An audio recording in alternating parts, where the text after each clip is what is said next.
because Nico Schlottebeck, I've seen about 20 reports in the last few weeks quoting, quote unquote, exclusive Liverpool interested Nico Schlottebeck.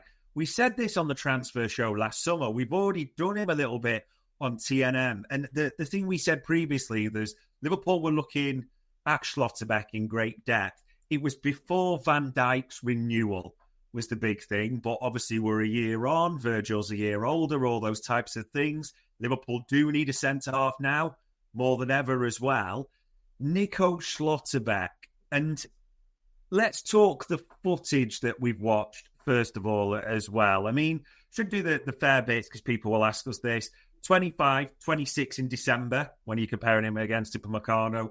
22 caps, so some pedigree, played in the Champions League. But just from the footage, I'm going to say this, excellent on the ball from what I saw. What did your eye test tell you? No, I think he is. I think he's...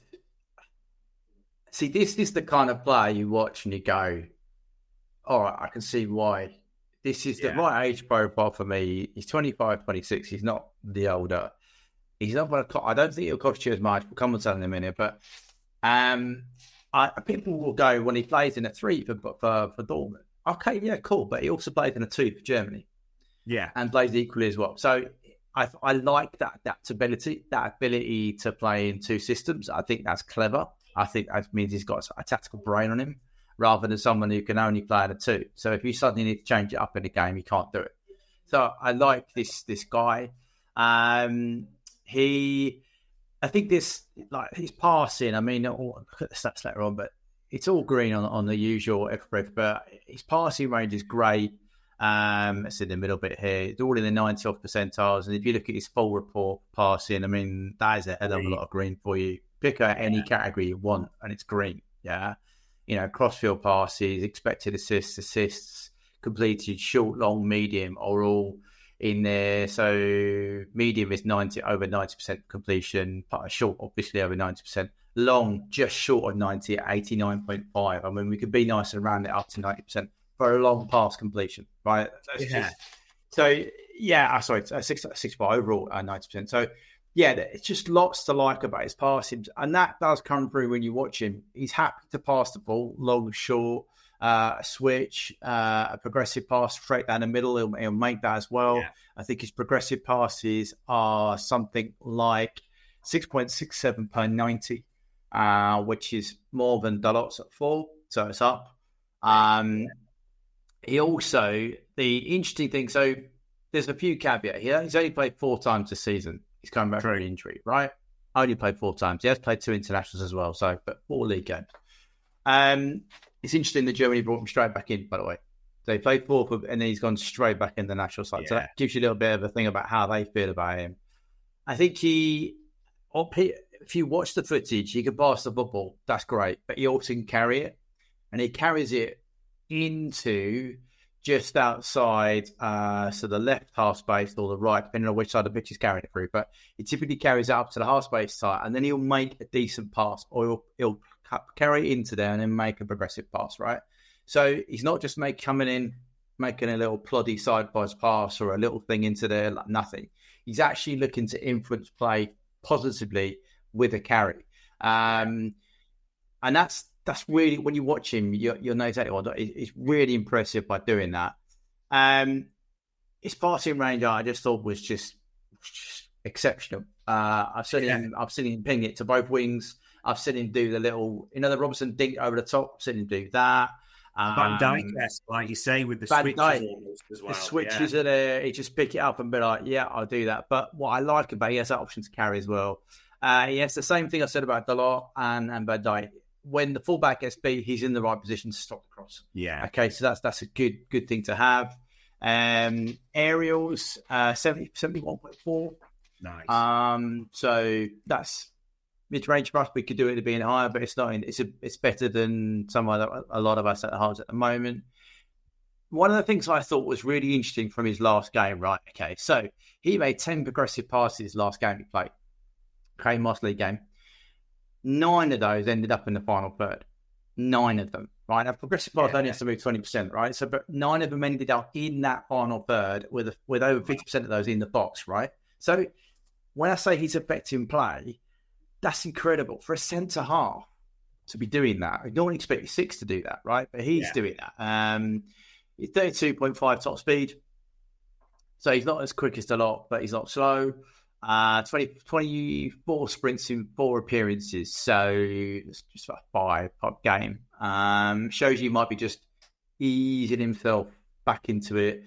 Plus, if he's playing central of a 3 for Dortmund, he's not really the one that's tasked to do the big long sprint back. It's normally the wider player that goes with. So that's another reason why context is really important, because you'd be like, oh, he's not doing many sprints, but he's not really tasked with doing that.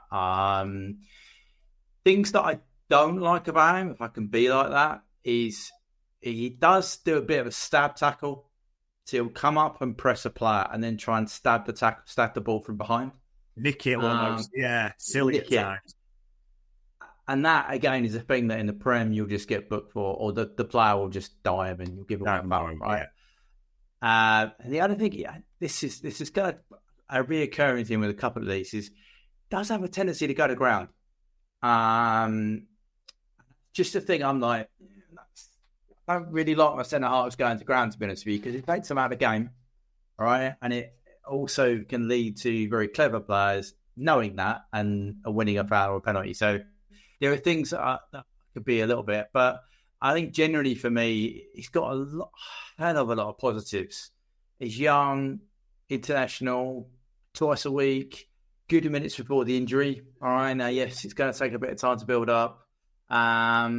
The progressive passes from deep, nearly 7 per 90 per game. It's impressive in a top league. We're not talking, we'll come to the Sporting boys later on, but in the Bundesliga, that's impressive. And he's not slow, and he's going to get quicker.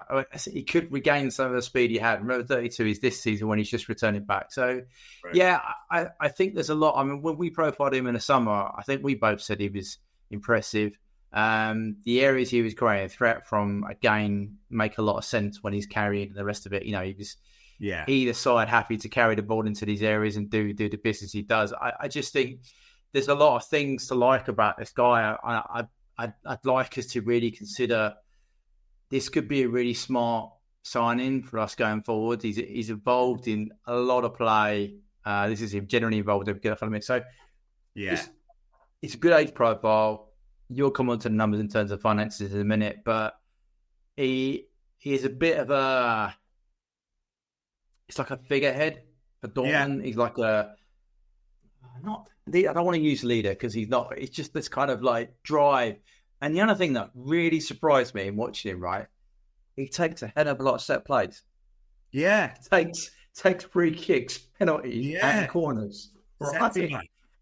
Centre back. So I'm like, right. So we're going to lose someone in the box not doing the attacking stuff, but we're going to get someone actually taking the set play.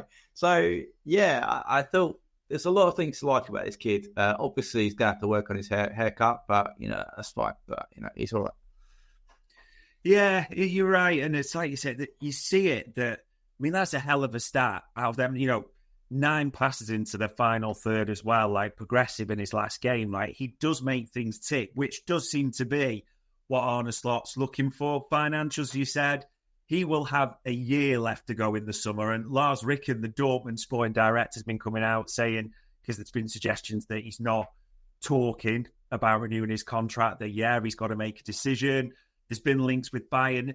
The one thing to say, because a lot of people, and this heartens me, Florian Plettenberg has said that Liverpool are definitely not in for Schlottebeck, and Bayern are, but we know whose mouthpiece Plettenberg is, so that just highlights me and makes me happy because we know how these things work, and you think back to Florian Wirtz in that situation as well.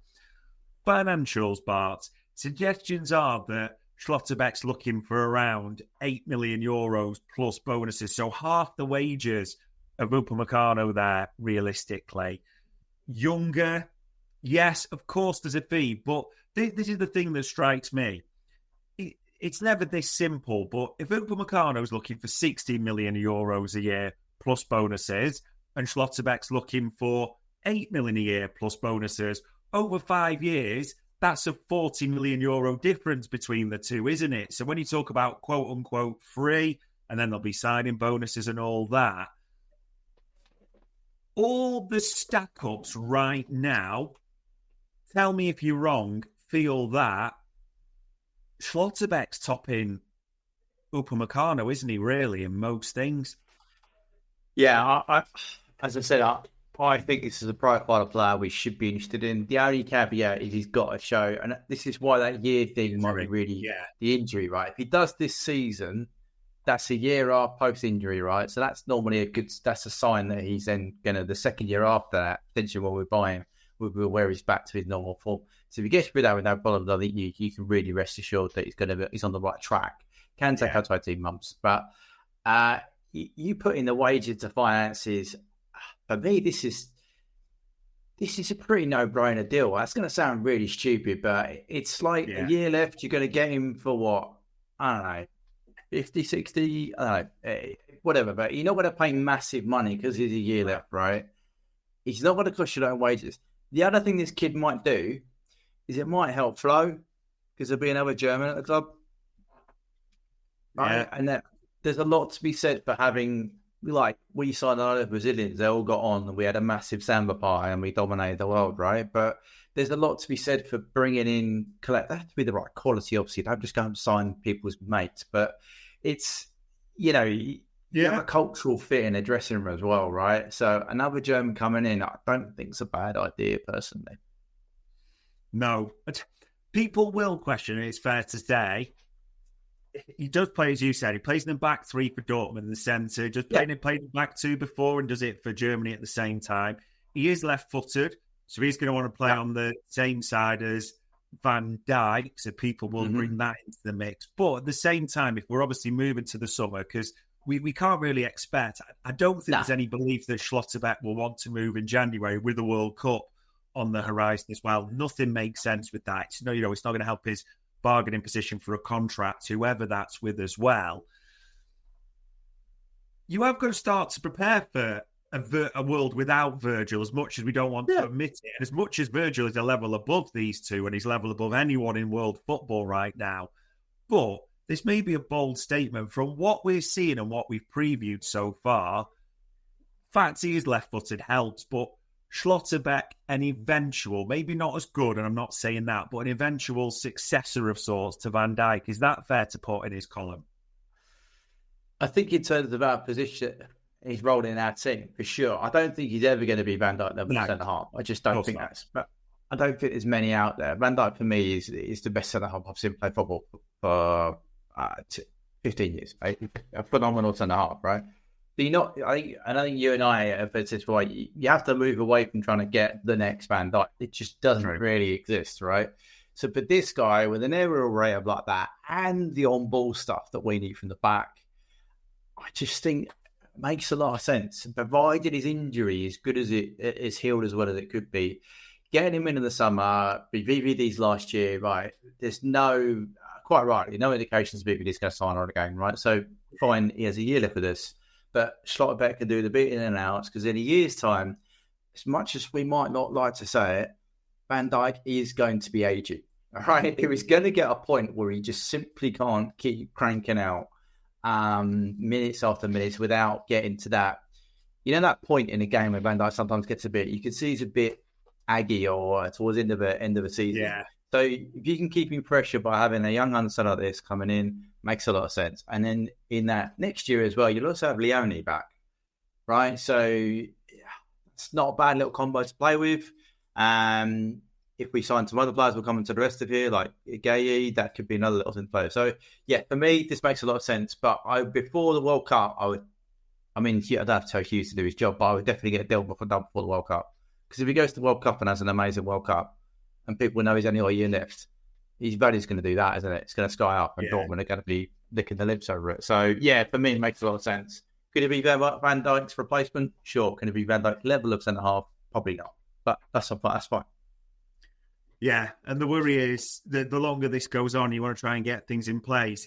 Bayern Munich may actually start to realise that, hold on, why are we trying to renew Upamecano on this massive wage and with this fee where we could actually just put this money into a younger, homegrown for them centre half at the same time as well, a player that's been linked with them in the past. So, yeah, I would be absolutely for this. And as you said, talking of summer, yes, Gain on a free makes the world of sense. And obviously we know how competitive that player seems, or for that player it seems to be at the moment. But if you can get Schlottebeck in as well, that is looking like unbelievably good business. But we'll see.